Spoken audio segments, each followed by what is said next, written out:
ቻይናውያን የማያረጅና ጥርት ያለ ቆዳ እንዲኖራቸው ከሚያደርጋቸው ነገር አንዱ ይህ ባህላዊ ዘይት ሲሆን በመጀመሪያ ኩኩምበር ወይንም ዙኩኒ እየተባለ የሚጠራውን ተክል ከግንዱ ሳይለዩት በፊት የታችኛውን ክፍል ብቻ በመቁረጥ ዕቃ ላይ ዘይቱ እንዲጠራቀም ያደርጋሉ።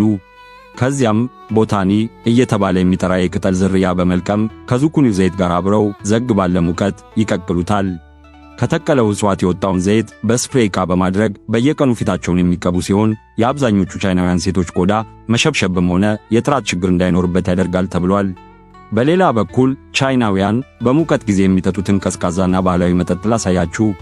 እኛ አርቲፊሻል የሆኑና በፋብሪካ የተመረቱ ቀዝቃዛ መጦችን ሰንጠጣ፣ ቻይኖቹ ሙቀቱን ለመቀነስ በባህላዊ መንገድ የተዘጋጁ መጦችን ይጠቀማሉ። የፈረንጅ ጽድ ቅጠሎችን በመውሰድና በጠርሙስ ውስጥ ጨምረው ጨውና ውሃ በማድረግ ለ2 ቀናት ያህል በአሸዋማ ቦታ የሚቀብሩት ሲሆን ከ2 ቀን በኋላ አውጥተው ሲጠቀሙት አስገራሚ ጣዕም ያለው ከመሆኑም በላይ ከፍተኛ ሙቀት ባለበት ወራት ጠቃሚ ማቀዝቀዣም ይሆንላቸዋል ተብሏል።